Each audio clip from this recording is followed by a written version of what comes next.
que a gente sabe que hoje a gente pode combater a inversão de fluxo até uma determinada potência, talvez você deva saber. E essa é a modalidade chamada Fast Track.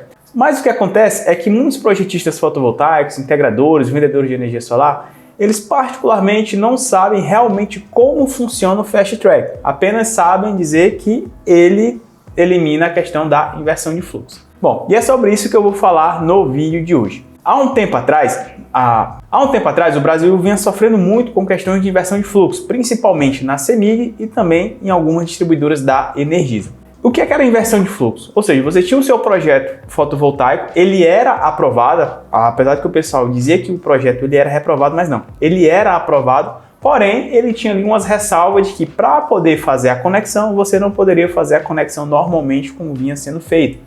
Era preciso muitas vezes colocar esse sistema fotovoltaico em 13.8, algumas vezes em 69, que deixava o sistema fotovoltaico muito caro aí para o seu cliente. Afinal de contas, era ele que deveria arcar com essa responsabilidade e não a distribuidora.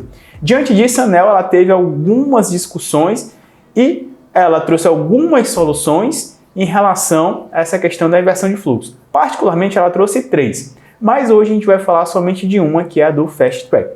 Então vamos aqui para a tela do meu computador. Aqui a ANEEL ela coloca o seguinte, né? Então ela aprovou medidas para simplificar a conexão de consumidores de microgeração distribuída e ela coloca aqui, ó, que foi a principal, né, proposta dela foi a questão da Fast Track, né? E o que é o Fast Track? Ele coloca o seguinte, ó: entre os destaques da revisão da norma destaca-se o esforço para propiciar mais espaço na rede de microgeradores de pequeno porte.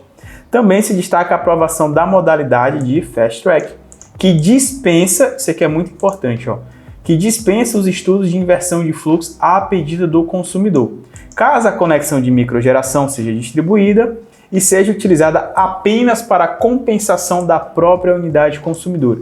Então, esse aqui é um ponto muito importante. Além da dispensa dos estudos de inversão de fluxo, é também a questão de ser utilizada apenas para a compensação da unidade geradora com potência instalada igual ou inferior a 7,5. Ou seja, como eu vou utilizar somente para a compensação da própria unidade consumidora, eu não posso enviar créditos. Então eu tenho minha usina aqui de até 7,5, mas eu quero adicionar a minha residência que eu tenho, por exemplo, na praia ou que eu tenho no interior. Então eu não consigo enviar esses créditos energéticos. Porém, muita gente pergunta, mas eu posso receber? Receber até que pode. Agora, enviar os créditos energéticos você não pode. Essa foi a condição que ela colocou. Então, ou seja, se você vai fazer um pedido de energia solar fotovoltaica para fazer a solicitação de acesso ou orçamento de conexão para poder conectar o seu sistema fotovoltaico na rede da distribuidora e ele for até 7,5, você pode pedir a solicitação, né, de dispensa de estudo de fluxo, que seria o Fast Track. Porém, com essa condição de que você não pode adicionar unidades consumidoras. Muita gente tem dúvida em relação a esse 7,5, né? Então, como é que ele realmente funciona? Né? Se é de inversor, se é de módulos, ou seja, qual é a informação que a distribuidora ela vai levar em consideração. Para termos gerais, tá? É-se utilizado a potência do inversor. Então, você vai encontrar aí muitos inversores com potências de até 7,5, principalmente da PHB, da WEG, alguns da Renovigi, já tem alguns também da Solis, com essa potência de 7,5. Então, a gente vai sempre considerar, tá, isso em termos gerais, a de inversor. Mas, por exemplo, se você vai fazer um sistema fotovoltaico e que de inversor, tá, você tem um inversor de 10 kW, vou botar aqui 10 kW, e de módulos fotovoltaicos, por exemplo, você tem 7 kW, aí você pode perguntar, tá, mas 7 de módulos é menor do que 10 de inversor.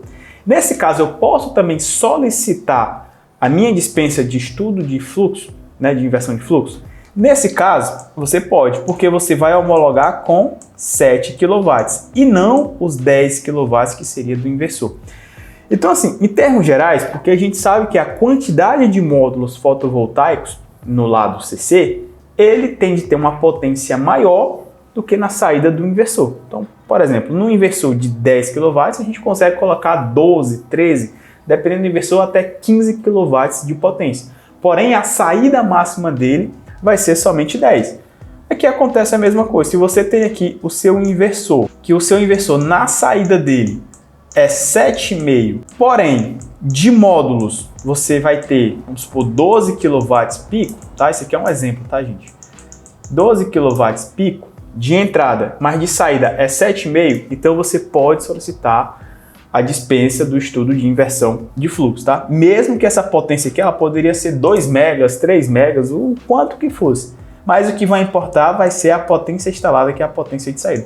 É por isso que eu falei no início que, em termos gerais, a gente sempre se utiliza a do inversor. Mas você vai ter que verificar aí de acordo com o projeto que você vai fazer. Porque pode ser que o cliente, né, seja lá o integrador de energia solar, uma empresa de energia solar, ela vai comprar os equipamentos fotovoltaicos e o que acontece?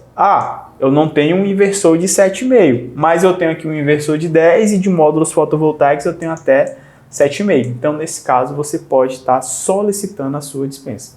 Porém, lembrando que se você tem aqui sua usina fotovoltaica, vamos supor aqui, vou chamar ela de A, tá? Que é a usina, e você quiser mandar créditos energéticos, por exemplo, para uma unidade B ou para uma unidade C, você não pode enviar esses créditos energéticos, tá? Então, muito importante.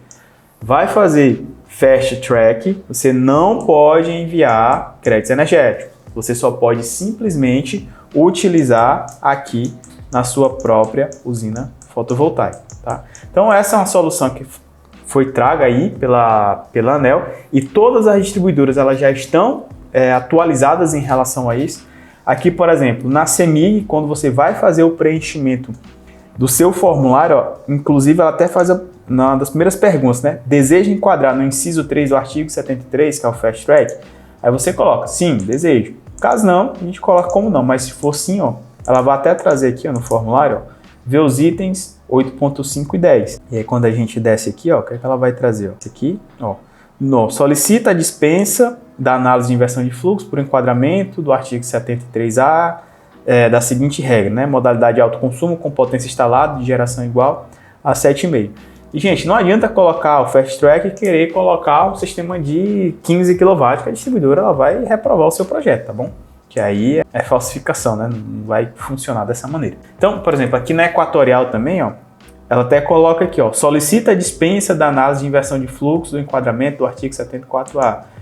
Aí você vai ter que colocar não injeção na rede da distribuidora. Então, por exemplo, você vai usar a grid zero, que tem outro vídeo a gente falando sobre isso, você coloca, sim, solicita a dispensa do estudo. Sobre os critérios de gratuidade, também sim. Solicita a dispensa sobre o Fast Track, então você coloca também que sim, né? Nesse caso aqui, os dois seriam não, tá aqui. Porque você não vai estar utilizando esses dois, você só vai estar utilizando nesse caso aqui o do Fast Track, né? Que seria assim. Aí se fosse esses outros dois aqui, enfim, que são outras maneiras também da gente fugir da inversão de fluxo, aí sim a gente colocaria como sim, tá? Então, dessa maneira aqui, você faz o preenchimento, né? Então, cada distribuidora vai ter uma maneira diferente, algumas vai ser por dentro do portal, outras você vai ter que fazer pelo preenchimento do formulário de solicitação de acesso, beleza? Então, é assim que funciona o Fast Track, só você ficar sempre atento a isso. Só até 7,5 a gente pode considerar de inversor e também você não pode enviar créditos energéticos, beleza? Então, se você gostou do vídeo, já curte ele aqui e também comenta se você está utilizando essas modalidades, se você também já utilizou, se está sendo comum ou não, se os clientes estão aceitando, enfim. Então, se você gostou, já curte e comenta aqui também.